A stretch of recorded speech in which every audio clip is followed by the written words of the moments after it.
Salam damai sahabat oase rohani Katolik yang terkasih. Apa kabar Anda? Semoga Anda dalam keadaan sehat, semangat, penuh dengan sukacita. Senang sekali saya Katerina Utami dapat menjumpai Anda dalam acara Oase Rohani Katolik. Edisi hari ini hari biasa pekan biasa ke-17. Dan hari ini saya ditemani oleh narasumber Oase Rohani Katolik, Romo Albertus Purnomo OFM. Buah semangka, buah duku, buah apel dibuat jamu. Tuhan benar-benar mengutus aku untuk menyampaikan segala perkara kepadamu. Sahabat Oase Rohani Katolik yang terkasih, mari kita awali acara hari ini dengan doa. Silakan Romo. Marilah kita berdoa. Dana Bapa dan Putra dan Roh Kudus. Amin. Amin. Allah Bapa yang Maha Rahim, Engkau ingin menyelamatkan dunia dengan mengutus utusan-Mu ke tengah-tengah kami. Engkau juga dulu mengutus Nabi Yeremia untuk mempertobatkan bangsa Israel menuju jalan yang benar. Berilah kami kerendahan hati untuk menerima tuntunan, teguran-Mu dan kritikan-Mu dalam hidup kami, supaya kami dapat hidup seturut dengan teladan Putra-Mu Yesus Kristus. Dialah pengantara kami yang hidup dan berkuasa bersama Dikau dalam persekutuan Roh Kudus, kini dan sepanjang segala masa. Amin. Dalam nama Bapa dan Putra dan Roh Kudus. Amin. Bacaan liturgi hari ini, bacaan pertama dari kitab Yeremia. Setelah Yeremia ditangkap karena nubuat yang disampaikannya, para imam dan para nabi itu kepada para pemuka dan seluruh rakyat, orang ini patut mendapat hukuman mati, sebab ia telah bernubuat tentang kota ini, seperti yang kalian dengar dengan telingamu sendiri. Tetapi Yeremia berkata kepada para pemuka dan seluruh rakyat, Tuhanlah yang telah mengutus aku bernubuat tentang kota dan rumah ini. Tuhanlah yang mengutus aku menyampaikan segala perkataan yang telah kalian dengar itu. Oleh karena itu, perbaikilah tingkah laku dan perbuatanmu, dan dengarkanlah suara Tuhan Allahmu, sehingga Tuhan mencabut kembali malapetaka yang diancamkannya atas kalian. Tetapi aku ini, sesungguhnya aku ada di tanganmu. Perbuatlah kepadaku apa yang baik dan benar menurut anggapanmu. Hanya ketahuilah sungguh-sungguh, bahwa jika kalian membunuh aku, maka kalian mendatangkan darah orang tak bersalah atas dirimu dan atas kota ini beserta penduduknya. Sebab Tuhan benar-benar mengutus aku kepadamu untuk menyampaikan segala perkataan ini kepadamu. Lalu berkatalah para pemuka dan seluruh rakyat itu kepada para imam dan para nabi, orang ini tidak patut mendapat hukuman mati, sebab ia telah berbicara kepada kita demi nama Tuhan Allah kita. Maka Yeremia dilindungi oleh Ahikam bin Safan, sehingga ia tidak diserahkan ke dalam tangan rakyat untuk dibunuh. Demikianlah sabda Tuhan. Syukur kepada Allah. Marilah kita tanggapi dengan mazmur tanggapan referen. Pada waktu Engkau berkenan, jawablah aku ya Tuhan. Pada waktu Engkau berkenan, jawablah aku ya Tuhan. Lepaskanlah aku dari dalam lumpur, supaya jangan aku tenggelam.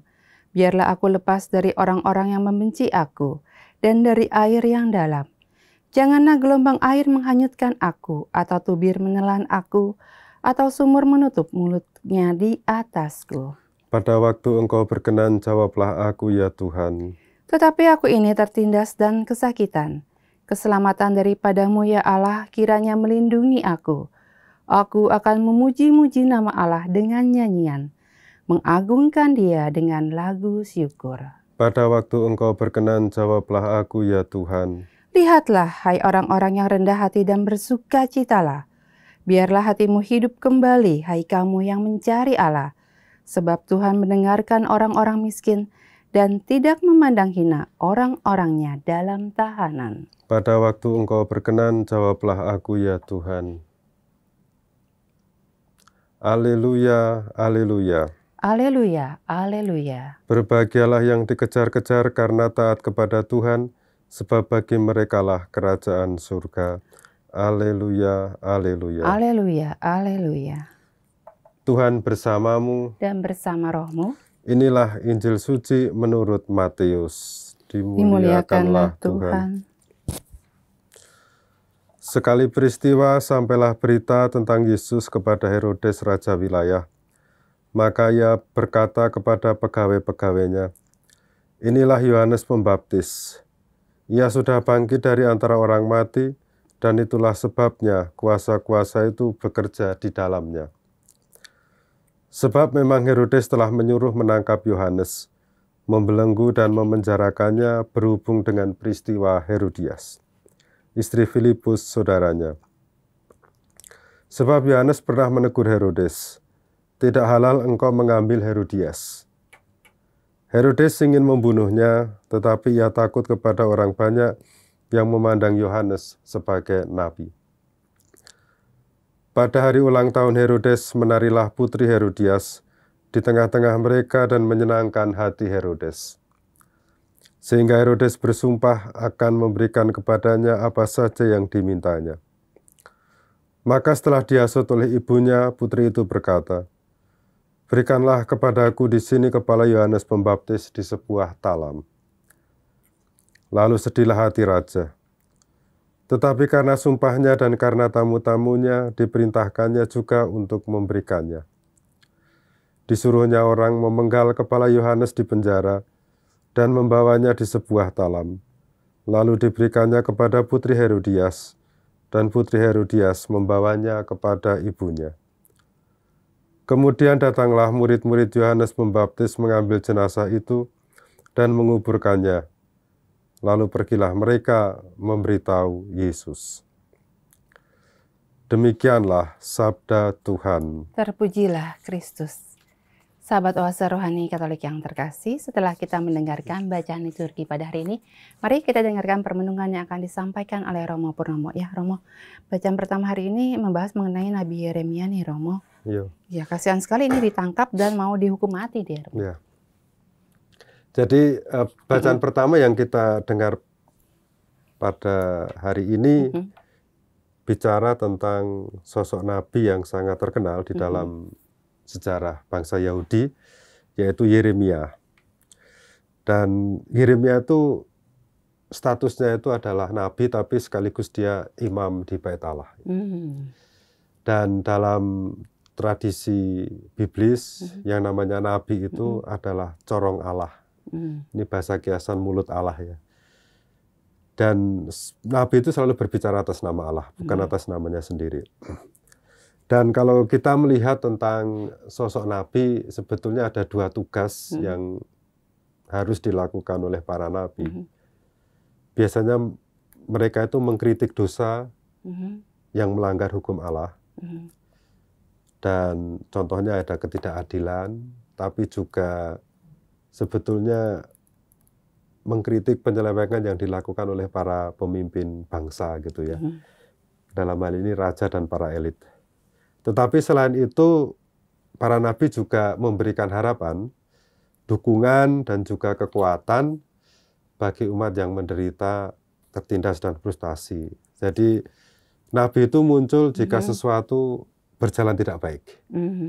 Kalau semuanya baik-baik saja, itu biasanya nabi tidak pernah muncul. Tetapi dalam perjalanan sejarah hidup manusia, yang namanya baik-baik saja itu lebih banyak tidak ada daripada apa? Banyak nggak baiknya. Banyak yang baiknya. Ya itulah kehidupan ya. Selalu ada naik turun. Nah di dalam perikop yang kita dengar pada hari ini, kita itu mendengarkan pembelaan Yeremia atas kebenaran nubuatnya. Terutama di hadapan para lawannya ya. Jadi kalau kita melihat di sini kan seperti Yeremia berada di pengadilan, yurinya atau hakimnya itu para rakyat dan pemuka bangsa, musuhnya yang mendakwa dia itu adalah para imam dan para nabi. Jadi di dalam kerajaan Israel itu di istana itu ada beberapa nabi gitu ya, bukan hanya Yeremia saja. Rupanya nabi-nabi ini juga tidak suka dengan Yeremia. Jadi kalau ada pertentangan dalam institusi di antara para nabi, para imam, itu juga sudah dari dulu gitu ya. Tetapi kan kita harus kritis juga ya, ini nabi palsu atau imam palsu. Tetapi yang jelas di sini memang Yeremia digambarkan dia harus berani untuk memberikan kebenaran, menyuarakan kebenaran, meskipun itu menyakitkan ya. Jadi apa sih yang dinubuatkan oleh Yeremia? Jadi Yeremia itu menubuatkan bahwa kota Yerusalem dan Bait Allah akan dihancurkan. Karena apa? Karena kelakuan para pemimpin. Pemimpin bangsa ya. Raja, para imam, para nabi yang ada di kerajaan itu yang sudah melenceng dari hukum Taurat. Dan kalau kita lihat, mengapa kok yang dikritik pemimpin bukan rakyatnya? Karena bagaimanapun juga apa yang dilakukan pemimpin, para pemimpin ya, bukan hanya raja tetapi para pemimpin itu selalu berimbas pada rakyatnya. Dalam arti, ya kita tahu ya, kalau pimpinannya tidak benar, pasti bawahnya juga tidak benar gitu loh. Soalnya bawahnya pasti akan mengklaim, oh pemimpinnya aja kayak gitu ya. Dicontohin. Ya, dicontohin gitu, masa kami di gini tidak boleh gitu ya. Nah, tetapi kalau kita lihat lagi dalam bacaan pertama, Yeremia itu juga memberikan harapan bahwa malapetaka atau bencana kehancuran itu dapat dihindarkan jika Yeremia mengatakan, perbaikilah tingkah laku serta perbuatanmu, dengarkanlah suara Tuhan Allahmu, supaya Tuhan menyesal atas malapetaka yang dikatakannya terhadap kamu. Jadi Tuhan bisa menyesal kalau kita bertobat. Nah, ini.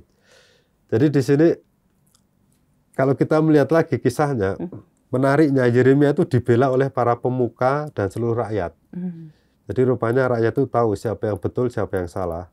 Dan Yeremia dan mereka itu tidak mau Yeremia itu dibunuh. Nah, dihukum mati oleh para imam. Dan memang kalau kita lihat dalam sejarah, apa yang dinubuatkan Yeremia itu terjadi ya.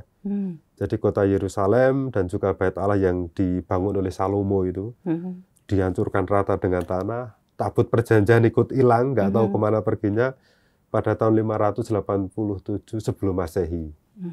Jadi udah lama ya, nggak tahu Indonesia pada waktu itu seperti apa. Mungkin masih hutan-hutan ya, tapi pada tahun itu 587 Yerusalem dihancurkan, dan Yeremia itu melihat sendiri kehancuran Bait Allah dan Yerusalem. Dan dia sendiri matinya itu di Mesir ya, karena dia harus melarikan diri ke Mesir. Nah, apa sih yang bisa dipelajari dari perikop ini gitu ya? Yang pertama kita melihat, jadi kalau bicara mengenai kitab suci, kita harus bertanya siapa Allah. Nah, jadi yang pertama, siapa sih Allah yang digambarkan di sini? Yang jelas kita melihat sosok Allah yang adil. Jadi apa yang dilakukan oleh manusia itu akan mendapat konsekuensinya. Kebaikan akan dibalas dengan kesejahteraan, kejahatan akan dibalas dengan malapetaka. Nah, entah bagaimana caranya, ya pasti Allah memiliki 1001 cara ya, yang kadang tidak bisa kita tebak. Dan sebetulnya kalau kita melihat di dalam perjanjian lama, Allah itu memang sering digambarkan bertindak adil ya. Bahkan bangsa Israel, yang katanya bangsa Israel sendiri, penulisnya kitab suci kan orang Israel, mengatakan bangsa pilihan Allah. Tetapi kalau mau berontak ya dihukum gitu ya. Tidak melaksanakan hukum Taurat ya ada konsekuensinya. Jadi tidak berarti bahwa bangsa ini bangsa pilihan kemudian bertindak sesukanya, tidak ada di dalam kamus kitab suci, itu tidak ada. Bangsa pilihan tanggung jawabnya malah lebih besar. Dan kalau melakukan kesalahan juga hukumannya lebih berat. Nah, lalu di sini kita juga bisa belajar juga, seandainya kita mengalami malapetaka atau persoalan dalam hidup, bencana dalam hidup, belajar dari perikop ini, kita bisa bertanya ya, apakah ada kesalahan dan pelanggaran yang telah saya buat dalam hidup? Nah, itu ada korelasinya ya, Mo? Iya, jadi jangan buru-buru menyalahkan Tuhan. Kan kita seringkali kalau ada persoalan, Tuhan mengapa engkau tidak adil terhadap aku? Tunggu dulu, harus refleksi dulu. Apakah ada kelakuan saya di masa lampau yang membuat saya seperti sekarang ini gitu ya? Malah harus dibalik ya nih, Mo? Harus dibalik. Jadi jangan buru-buru menyalahkan Tuhan. Saya menduga gitu. Ini pendapat saya. Tuhan itu sudah menciptakan sebuah hukum yang tidak kelihatan, dalam arti hukum keadilan. Yang baik itu akan diberikan kesejahteraan, yang jahat akan dihukum. Entah bagaimana caranya Tuhan akan menghukum ya. Seandainya tidak dihukum oleh hukuman sipil, negara atau apa, pasti Tuhan akan menghukum dengan cara lain.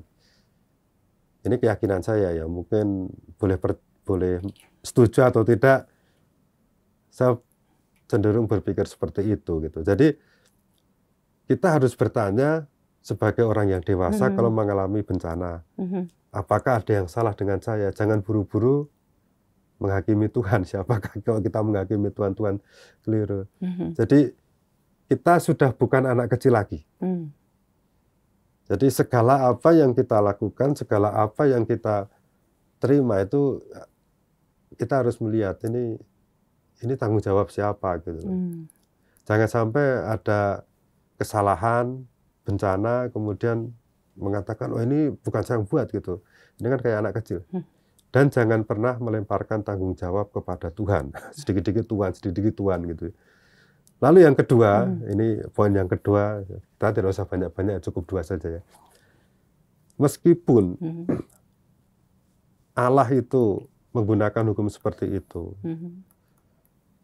dalam arti yang jahat akan mendapatkan malapetaka, tetapi malapetaka bisa terhindar kalau kita mau merubah hidup atau bertobat. Balik lagi, Allah adalah kasih. Jadi kita harus melihat Allah itu secara berimbang ya. Adil ya adil, tapi belas kasih. Tapi jangan sampai tidak berimbang gitu ya. Terlalu melihat Allah berbelas kasih, ujung-ujungnya nanti kita hidupnya ya dosa nggak apa-apa, kan Allah berbelas kasih gitu ya. Tapi kalau melihat Allah terlalu adil, nanti kejam, ngeri juga kita hidupnya dalam ketakutan. Jadi harus bertobat. Contohnya itu. Bagaimana harus bertobat? Mungkin ada orang yang selalu mengeluh karena defisit keuangan. Nah, ini kan tahu. Banyak, banyak. Kurang uang gitu ya. Aduh, melihat wah ini bencana gitu, nggak ada uang. Tapi setelah diselidiki, ternyata uangnya habis untuk hal-hal yang tidak penting. Misalnya makan di restoran mewah gitu, demi gengsi gitu. Lalu minum di kafe yang mahal supaya kelihatan berkelas. Padahal gaji pas-pasan untuk hidup. Mepet-mepet UMR gitu ya. Malah terkadang hutang demi memuaskan gengsinya. Pergi ke luar negeri padahal pakai duit pinjol, hutangan gitu ya. Nah, kalau bencana karena kesalahan ini ya, ini bukan kesalahan Tuhan lah ya, ini kesalahan diri sendiri. Nah, tapi sebetulnya itu bisa diatasi kalau kita bertobat gitu ya. Dalam arti harus mulai merubah hidup. Hidup sederhana, belajar mengatur uang, berani hidup tidak menuruti gengsi. Jadi niscaya hal itu hidup akan berlimpah, kita mengalami kesejahteraan, kita mengalami shalom, keselamatan. Jadi sebetulnya di sini kita belajar, kita memahami Allah sebagai Allah yang adil, tapi sekaligus sebagai Allah yang berbelas kasih. Itu sangat mempengaruhi bagaimana hidup kita. Ya. Itu renungan untuk bacaan pertama hari ini. Ya, makasih Romo, sangat banyak sekali tadi. Kami dapat belajar tadi bahwa Allah adalah Allah yang maha adil, juga Allah adalah Allah yang berbelas kasih ya Mo. Walaupun memang misalnya kita udah terlanjur nih berbuat yang tidak baik, tapi masih ada harapan ya Mo? Ya, selalu ada harapan. Dalam setiap kisah di dalam kitab suci kita melihat bahwa selalu ada harapan. Apa yang ditampilkan dalam kitab nabi-nabi misalnya, tapi juga di dalam kitab yang lain, itu selalu ada unsur harapan. Karena kalau tidak ada harapan, orang akan putus asa. Dan penting juga untuk melihat bahwa kalau kita mengalami kesulitan dalam hidup atau bencana dalam hidup, jangan pernah melihat bahwa ya ini semuanya berakhir. Ini kan selalu ada prosesnya. Bangsa Israel itu kalau kita melihat di dalam kitab suci, kalau melihat secara utuh gitu, hidupnya itu naik turun ya. Kadang dihukum Tuhan, kadang diangkat oleh Tuhan, dihukum Tuhan lagi, diangkat oleh Tuhan lagi. Ini kan ritme hidup gitu ya. kalau di dalam tradisi Jawa itu ada istilah cokro manggilingan gitu ya. Apa tuh Cokro itu artinya, kan Mo? berputar gitu ya. Hmm. Hidup itu selalu berputar Hmm. gitu, berputar. Hanya yang penting adalah bagaimana kita bisa menyikapi sadar di dalam situasi apapun. Kalau ada bencana ya kita berpikir, oh ini siapa yang salah gitu ya. Dan jangan pernah buru-buru menyalahkan orang lain. Coba cek diri sendiri dulu gitu ya. Itu yang mungkin bisa kita pelajari ya, dari kitab suci ini. Ya, makasih Romo atas permenungannya di sesi yang pertama ini. Semoga kami yang mendengarkan, para sahabat Oasa Rohani Katolik, ketika terjadi tadi yang seperti Romo Purnomo katakan, ketika hidup kita ada bencana, ada sesuatu yang di luar dari kehendak kita, jangan buru-buru untuk menyalahkan Tuhan ya, Mo. Tapi kita harus introspeksi diri sendiri. Ya. Baiklah, Mo, nanti kita akan lanjutkan lagi di sesi yang kedua. Baik, sahabat Oasa Rohani Katolik yang terkasih, kita akan jumpa kembali di sesi yang kedua. Tetaplah di tempat Anda.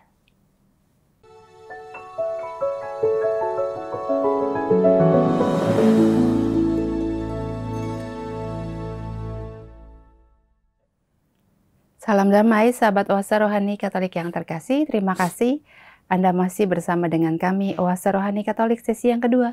Masih bersama dengan Romo Albertus Purnomo OFM dan saya Katarina Utami. Bagi Anda yang ingin mengajukan saran atau Anda ingin sharing iman, Anda dapat langsung menghubungi alamat email kami di orkkaj2021@gmail.com atau langsung ke nomor telepon kami 0881 0251 33438. Sekarang kita lanjutkan permenungan kita di sesi yang kedua ini. Nah, mau kita lanjutkan nih, Mo. Ya. Ini yang bacaan yang Injil ini mengenai Herodes ya. Herodes. Jadi bacaan Injil kan sebetulnya mirip-mirip dengan bacaan pertama dalam arti berbicara tentang seorang nabi. Nah, yang di sini nabi yang dimaksudkan Yohanes Pembaptis. Ya, jadi seperti Yeremia, di dalam bacaan Injil kita melihat bahwa Yohanes itu mengkritik Raja Herodes. Tapi kita harus tahu ini Herodesnya bukan Herodes Agung ya. Beda ini ya. Beda, ini Herodes Antipas, jadi anaknya Herodes Agung.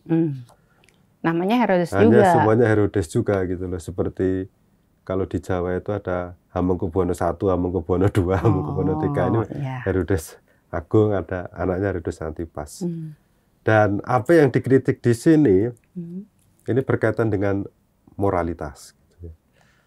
Jadi diceritakan bahwa Herodes itu mengambil Herodias, istri Filipus.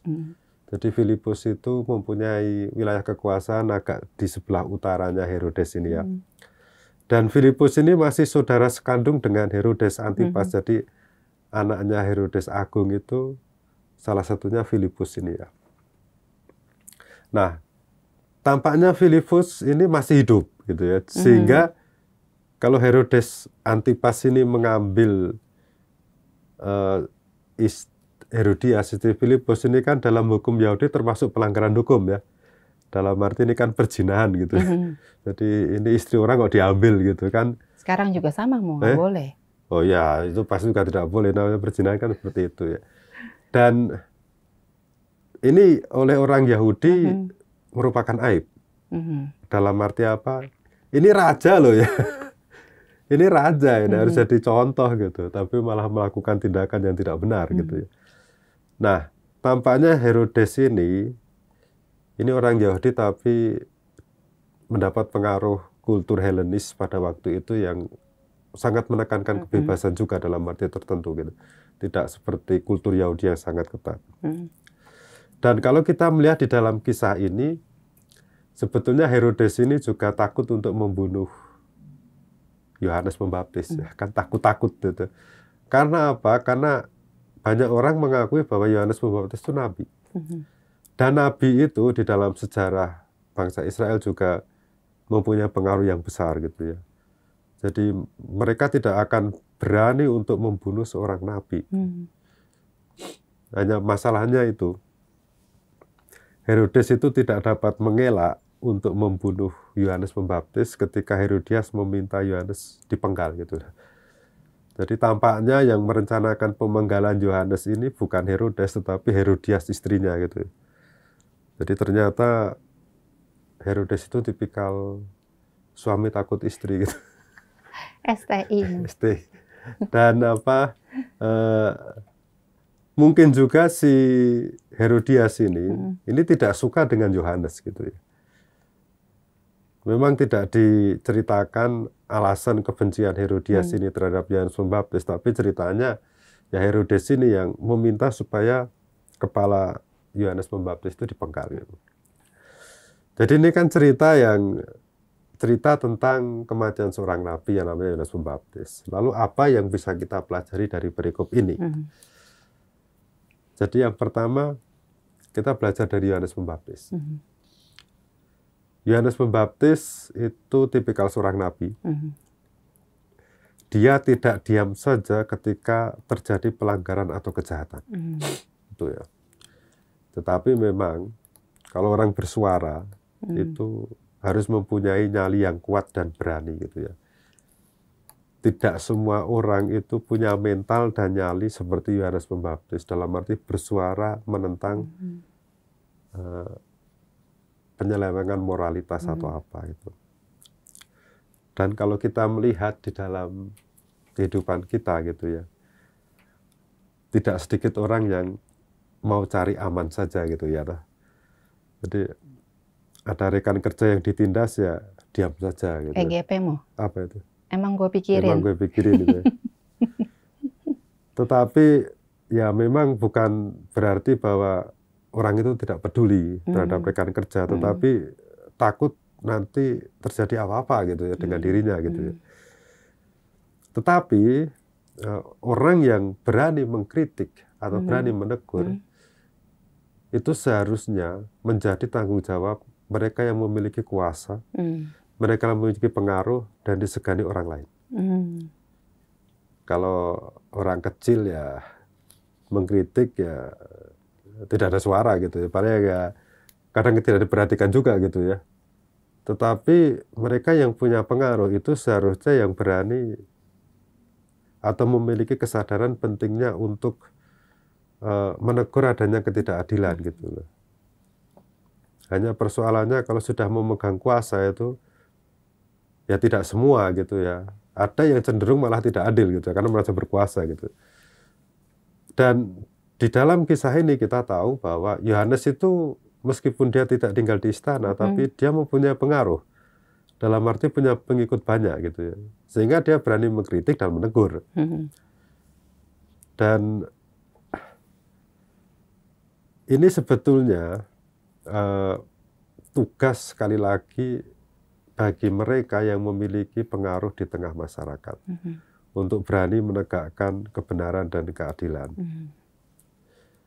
Jadi bagi orang yang punya pengaruh gitu ya, punya kuasa, yang hati nuraninya masih lurus gitu ya, bantulah ya orang-orang kecil gitu ya, orang-orang yang tidak punya suara, dalam arti ingin mengungkapkan apa itu, nah, keluh kesahnya itu orang kecil butuh bantuan gitu. Jadi penting bagi kita juga orang Kristiani gitu ya. Jangan hanya apa itu posisinya itu menerima saja gitu ya. Dalam arti kita harus berjuang bagaimana sebagai minoritas kita juga punya pengaruh di dalam masyarakat. Supaya apa mempunyai ini ya, bisa membantu orang lain gitu ya. Entah memiliki jabatan, entah memiliki kekuatan gitu ya. Karena kalau tidak ya kita akan ditindas gitu. Memang banyak orang yang mengidolakan Yesus itu sebagai orang yang lemah lembut gitu ya. Dalam arti ya kita harus seperti Yesus yang mau menerima diri dipaku di kayu salib gitu. Hanya saja kalau saya mau mengkritik pandangan seperti ini ya jangan melihat Yesus hanya yang disalib saja. Kita juga harus melihat Yesus bagaimana Yesus berani melawan otoritas yang salah gitu, yang keliru gitu ya. Ketika dia di Bait Allah kan melihat Bait Allah menjadi tempat apa? Seperti pasar gitu ya, bukan tempat doa. Berjualan. Kritik dia, bahkan dengan melakukan tindakan yang mungkin tidak disukai oleh otoritas pada waktu itu. Yesus juga berani mengkritik para ahli Taurat. Jadi jangan melihat sosok Yesus itu tidak imbang. Kalau ingin mengikuti Kristus, ya memang kita harus berkorban seperti Kristus yang disalib. Tetapi kita lihat Yesus yang lain itu juga orang yang berani mengkritik, berani mengoreksi, mengevaluasi sesuatu yang salah. Hanya sekali lagi, orang harus punya pengaruh. Yesus kan juga punya pengaruh, toh. Dia seorang nabi, punya murid dan disegani gitu. Dan memang kita harus tahu bahwa mengkritik orang yang berkuasa itu resikonya tidak mudah, tidak kecil gitu ya, tidak main-main gitu. Seperti Yohanes Pembaptis kan bisa dikucilkan bahkan mati gitu ya. Nah, jadi harus hati-hati ya, Mo, ini. Sekali hati-hati. Jadi mengkritik juga pakai rasio ya, jangan pakai emosi gitu ya. Kadang-kadang kita main emosi dulu daripada rasio. Dan pertanyaannya adalah sekali lagi, berani atau tidak gitu. Silahkan pikir sendiri. Dan kedua, kita bisa belajar dari Herodes ya. Dalam arti jangan seperti Herodes lah, yang mudah diombang-ambingkan oleh perasaan. Jadi sebagai pemimpin, Herodes harusnya punya prinsip yang tegas. Ini seorang nabi mengutarakan kebenaran, harus dibela gitu. Hanya kan kita tahu bahwa dia kalah dengan kemauan istrinya gitu. Ya, ini sesuatu yang tahu sendirilah ya, di dalam media massa kita tahu ya. Terkadang pejabat itu kalahnya ya dengan istrinya. Sudah dijawab itu. Nah, jadi sekali lagi apa yang harus dilaksanakan itu dipikir dulu gitu loh. Jangan sampai mengecewakan, terutama ini pemimpin ya, orang yang mengikutinya gitu ya. Jadi apa yang terjadi dengan Herodes itu bisa menjadi pelajaran bagi mereka yang menduduki jabatan publik. Hati-hati dalam berbicara. Herodes kan mudah bersumpah gitu ya.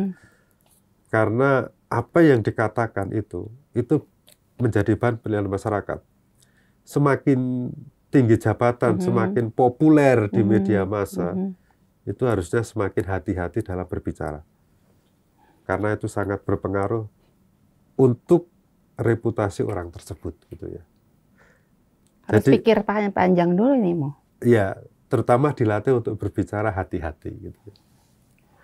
Jadi ini yang bisa kita pelajari dari bacaan Injil.